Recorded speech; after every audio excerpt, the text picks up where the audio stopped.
Welcome to another vlog by Mr. A Travels, taking you through the Cambodia Killing Fields Tour and Genocide Museum. When you go to Phnom Penh these days, you'll see a lot of infrastructure, the beautiful royal palace, but it has a darker side. Not so long ago, between 1975 and 1979, the country faced a genocide at the hands of the dictator, Pol Pot. You'll hear from a historian how bad that was. A warning, there will be some graphic images. Let's start with a trip to the killing fields, followed by the Genocide Museum in Phnom Penh. This was where more than 20,000 prisoners were executed. Most of the people who were brought here were taken from different places around the country, but first they were sent to the Genocide Museum. To the S21, but it is now called Genocide Museum. But then it was the prison, so they were sent over there, kept tortured for information for about 1 to 3 months. But finally, they were all brought here to be executed. 129 graves were found here. 86 of those graves were opened in order to see how people were killed. When they opened those graves, they saw a lot of skulls, bone in there. They dug all the skulls and bones out, put them on the ground around the edges of the graves there. Skulls and bone has been collected and put in his memorial, which was erected in 1997 something. There are now about 8,000 skulls inside that memorial. And I forgot to tell you, originally here was a Chinese cemetery where Chinese corpses were buried. So when Khmerus took power, this place was chosen and turned into a killing site. So we will walk through together. I will show you more on spot.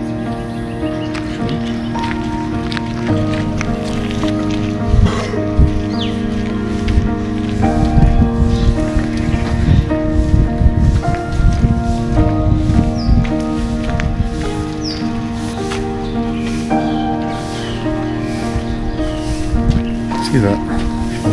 All the skulls.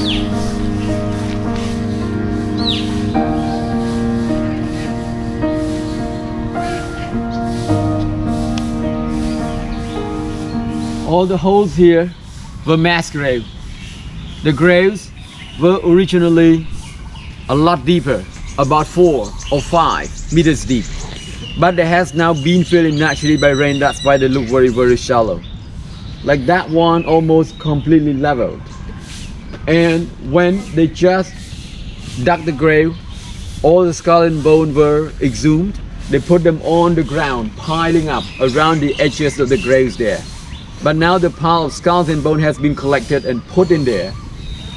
But when you walk around, if you look to the ground, you still can see anything, like rags of victim clothes, teeth, bones. The more you look, the more you can see. So this is the rack of victim clothes. And the little piece, white things here is all kind of fragments of the bone.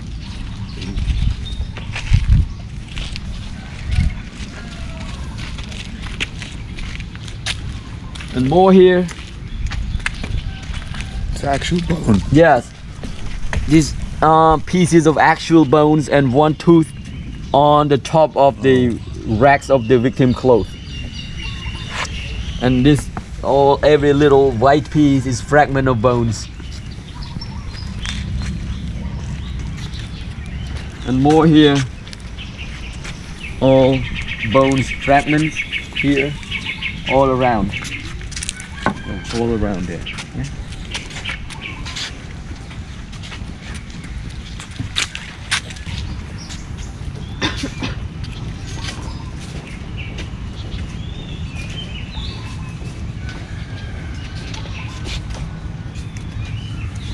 And the concrete was just put up there about 6 years ago to stop the erosion, to protect the grave. And this wooden walkway was just made about 4 years ago for people to walk on to show more respect. Before this was made, people were just wandering around everywhere, stepping on anything. It seems like we did not show enough respect for the victims. That's why they made this one. So I really appreciate the idea of making this. But what I feel disagreement against is this place is now run by a private company. So all the money people pay to come in to look, just collect it, go into the bank account, the pockets of those rich guys. And they give just about maybe 30% back for maintenance, tax, and to give to what the so-called charity. But 70% something of the money go into the pocket of those rich guys. It's very unfair.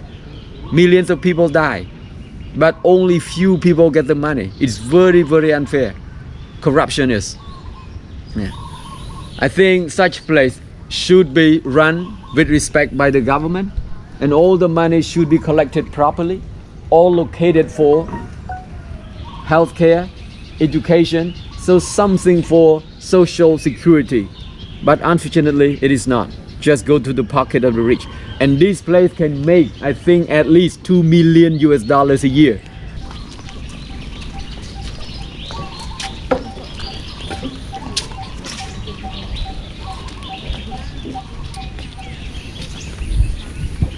And on this board, the note, Dam Tree in Khmer.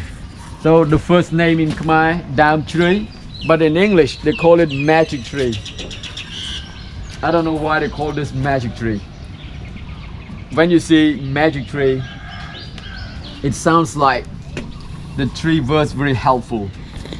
Kind of special tree that could help keep people safe from Khmer rules. It sounds like, right? That's why they call it magic tree. But it was a tree Khmer used to hang big loudspeaker, and they put their music out loud. When people were tortured or were killed here, they were then moaning. So they just put the music on loud to hide the screaming and the moaning, not be heard by the others around, right? But they call it magic tree. I don't know why. Before, it was a Chinese cemetery. So when you walk around here, you can see the Chinese headstone and Chinese tomb around from the Chinese cemetery time. That was before. Before Khmer rules. Right. And you can see two boxes here with pieces of bones in there. These bones were collected from the surface around.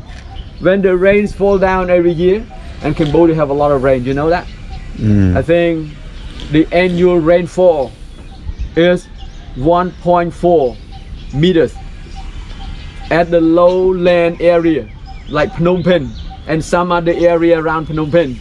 But at the coastal area and the highland area like mountain plateaus, that's about 4 meters per year. So a lot of rain. Yeah.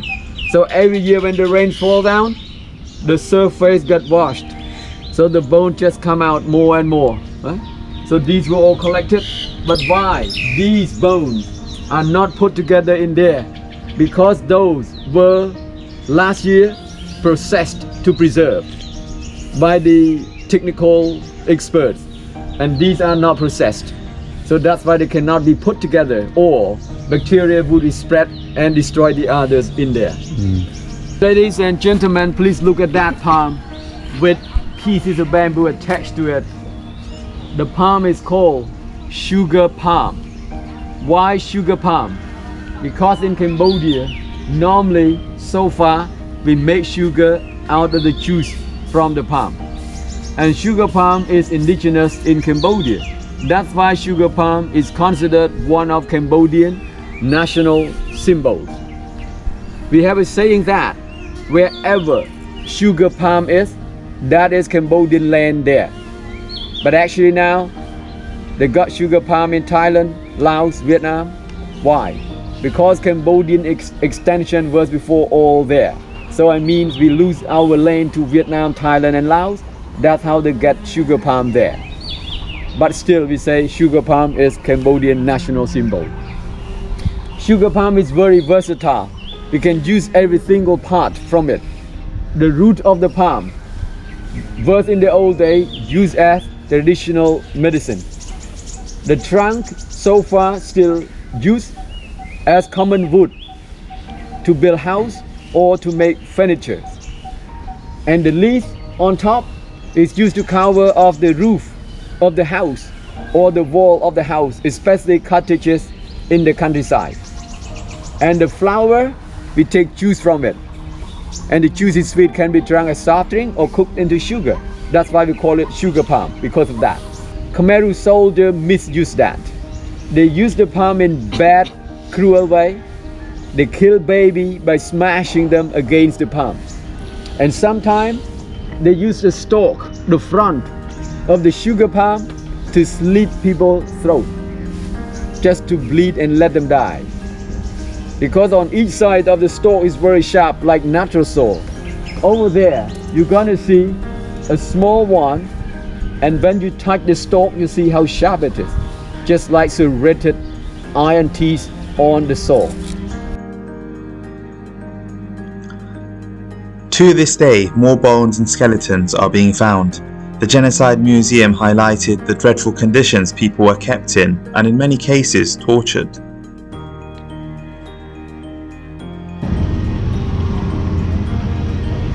Tuol Sleng.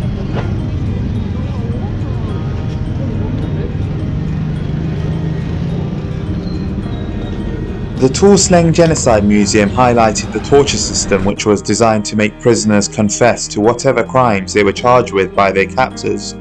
Prisoners were routinely beaten and tortured with electric shocks, hanging, as well as through the use of various other devices. My experience, like many when visiting, is that you end up taking a few pictures but get taken in when reading and listening about the history. If you visit Cambodia, make sure you take a tour of the killing fields and the Genocide Museum. Thank you for watching. Please subscribe. Your support is really appreciated.